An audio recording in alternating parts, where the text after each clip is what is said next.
तो देखिए गर्मी हो या ठंडी हो, जो पढ़ने वाला है वो पढ़ ही लेता है, नहीं पढ़ने वाला को 75 ठो बहाना होता है, गर्मी है। मैं ही नहीं बच्चों, दुनिया का कोई भी शिक्षक आपको टॉपर नहीं बना सकता है। कोर्स खरीदते समय पूछते हैं कि सर आपके यहाँ से पढ़ के टॉपर बन जाएंगे?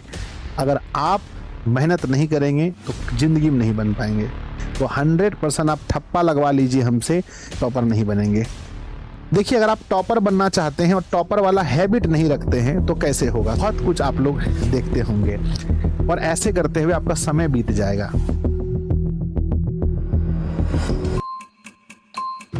नमस्ते मेरे प्यारे बच्चों, कैसे हैं आप लोग? हम आशा करते हैं बहुत अच्छे होंगे।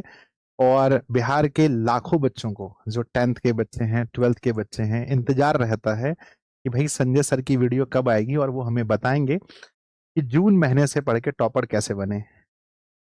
बच्चों तो आप सभी का इंतजार पूरा हुआ, थोड़ा समय नहीं मिल पा रहा था, पर मैंने आप लोग के लिए एक बहुत ही प्यारा सा वीडियो बनाया है। इस वीडियो को आप पूरा देखिए, आपको बहुत फायदा होगा।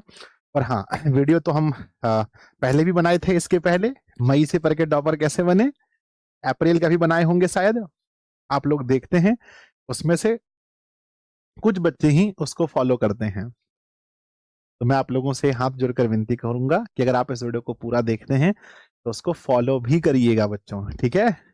चलिए तो आज का हमारा टॉपिक यही है कि जून महीना अब हमारे पास आ चुका है। हो सकता है 5-6 दिन बीत भी गए हैं। अब यहां से हमें पढ़ाई करके हम कैसे टॉपर बन सकते हैं, या ड्रीम 450 ला सकते हैं, या अच्छा नंबर कैसे ला सकते हैं। तो चलिए हम वीडियो को शुरुआत करते हैं प्यारे बच्चों। पूरा वीडियो को देखना है। इस वीडियो में हम आपको प्रॉपर प्लान बताएंगे कि कैसे आपको अभी सोचना चाहिए, आपकी स्ट्रैटेजी कैसी होनी चाहिए हम बताएंगे, डेली रूटीन कैसा होना चाहिए, सेल्फ मोटिवेशन, इन सभी चीजों पर हम चर्चा करेंगे। तो गणेश जी का आशीर्वाद लेते हैं और शुरू करते हैं। सबसे पहला पॉइंट है बच्चों कि सिलेबस पर फोकस कीजिए। आप किसी महीने से तैयारी शुरू करने जा रहे हैं, एक बार आप जरूर देखिए कि मेरा सिलेबस का क्या हाल है, क्योंकि क्वेश्चन एंड ऑफ डे हमारे सिलेबस से ही आने वाला है। तो सबसे पहले, और सिलेबस को देखने का एक अच्छा तरीका ये है कि देखिए, ये है अमूमन हम देखते हैं कि कोई भी तैयारी जब शुरू होती है वो मार्च के महीने से होती है। हो सकता है किसी बच्चे ने फैब से स्टार्ट कर दिया हो। तो हमारे पास समय जो था मार्च का, अप्रैल का और मई का, ये 3 महीना हमारा बीत चुका है, बहुत ज्यादा नहीं बीता है ना? अब जो हमारे हाथ में समय है वो है बच्चों जून। अभी जो बचा हुआ 25 दिन है लगभग, जुलाई, अगस्त, सितंबर और अक्टूबर, यही 5 महीने में हम लोगों को सिलेबस खत्म करना है। अप्रोक्स हम मान लें तो 140 के आसपास हमारा दिन है। 140 दिन हमारे पास बचा है पढ़ाई के, और यही 140 दिन में आपको पढ़ना है। नवंबर और दिसंबर ये 60 दिन क्रैश कोर्स का होता है। 60 डेज किसका होता है? तो सर सीसी का, यानी क्रैश कोर्स का होता है।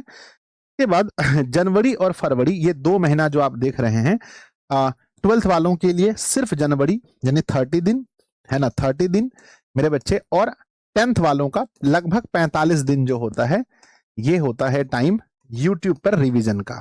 ये है रिवीजन का, यूट्यूब पे करो, घर पे करो, जहां भी करना है। तो प्यारे बच्चों, हम इस दिन पर आ चुके हैं जहां हमारे पास 140 डेज बचे हैं। अगर आप मुझसे कहेंगे क्या सर अभी से पढ़कर, क्या सच में ये पॉसिबल है या सिर्फ व्यूज के लिए वीडियो बन रहा है? नहीं बच्चों, अभी से पढ़ के पॉसिबल है।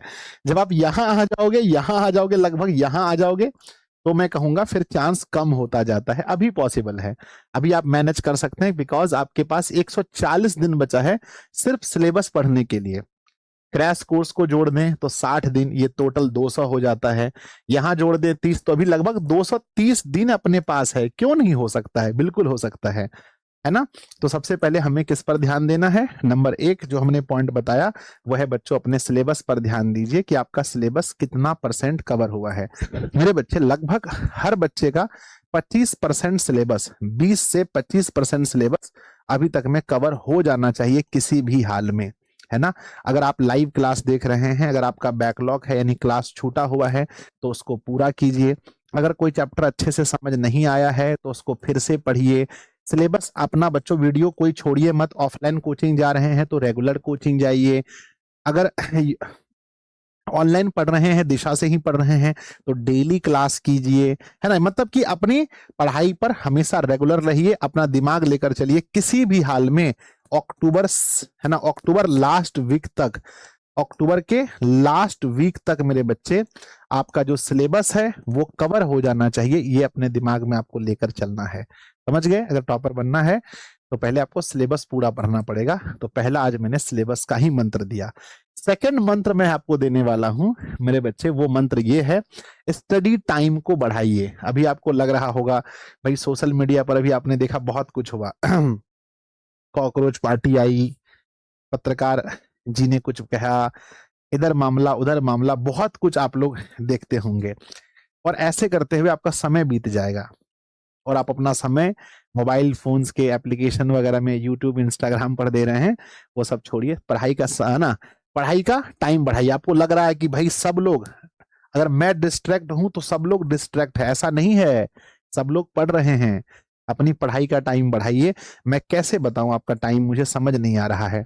मैं तो बस यही बोलूंगा, आप लोग मुझसे पूछते हैं सर कितना घंटा पढ़ना है, तो मैं बोलूंगा भाई रात को 6 घंटा सोना है, दिन में टाइम मिले तो 1-2 घंटा दिन में सो जाओ, 8 घंटा सोने का हो गया, ठीक है ना। खाना पीना नहाना धोने में 3 घंटा, घूमने फिरने में 3 घंटा। मान लो बच्चों कहीं घूमने फिरने, घर का कुछ काम करने में, है ना मेरे बच्चे, घर का कुछ काम करने में 1-2 घंटा मान लो, तो ये 6 और 8 14 2 16 हो गया। 16 घंटा भी अगर मैं आपका निकाल देता हूं तो अब जो 8 घंटा बचा, उसका 1 सेकंड भी मैं आपको बर्बाद करने नहीं दूंगा। मिनिमम मेरे बच्चे 8 घंटा अपनी स्टडी को दीजिए। आप 8 घंटा से जितना अधिक दे सकते हैं, आप यकीन मानिए अभी अभी मेरे पास ऐसे ऐसे बच्चे हैं जो 13 से 15 घंटे पढ़ रहे हैं। अभी भी मुझे कॉल करते हैं, मैसेज करते हैं कि सर मैं 13 से 15 घंटा दे रहा हूं। क्यों? क्योंकि मेरा पिछले बार 10th में जो है 5 अंक से मैं छूट गया था, कोई 10 अंक से छूट गया है, कोई वेरिफिकेशन तक पहुंचकर लिस्ट में नहीं आ पाया है। तो ऐसे ऐसे बच्चों से आपको compete करना है। अगर सच में आपका टॉपर बनने का सपना है, या फिर आप ऐसे झूठ मूठ का बोलते हैं, सच में बनने का सपना है तो बहुत देर पढ़ना पड़ेगा आपको, ठीक है। तो मिनिमम 8 घंटा हम कह रहे हैं, आप अपना पढ़ाई कीजिए। सर पढ़ाई कैसे करें? देखिए, आप क्लास तो अटेंड करना पड़ेगा। अगर आप ऑफलाइन कोचिंग पढ़ रहे हैं तो ऑफलाइन कोचिंग जाइए, ऑनलाइन पढ़ रहे हैं तो पढ़िए। सब लाइव है ना, सारे लाइव क्लास करने में अगर आपका ज्यादा टाइम जा रहा है तो कुछ कुछ रिकॉर्डेड कर लीजिए, 1.5 गुना स्पीड में उसको देख लीजिए, है ना। समझे कि नहीं समझे? तो अपनी पढ़ाई का टाइम, पढ़ाई में क्या क्या आता है सर, पढ़ाई में क्या क्या आता है ध्यान दीजिए। पढ़ाई में क्या क्या आता है, एक तो बच्चों आपको लेक्चर्स देखने हैं, ऑफलाइन हो या ऑनलाइन हो। दूसरा मेरे बच्चे, उसका प्रॉपर जो देखते हैं उसका नोट्स बनाना चाहिए आपको।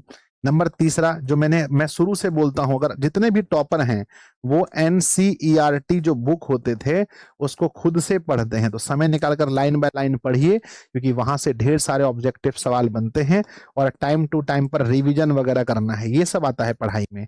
तो इसमें बच्चों आपको, और हाँ, कोशिश कीजिए कि ऑल सब्जेक्ट को डेली पढ़ना है ना। हमेशा कोशिश कीजिए कि सभी सब्जेक्ट को, किसी को ज्यादा किसी को कम, लेकिन सारे सब्जेक्ट को डेली पढ़ने की कोशिश कीजिए।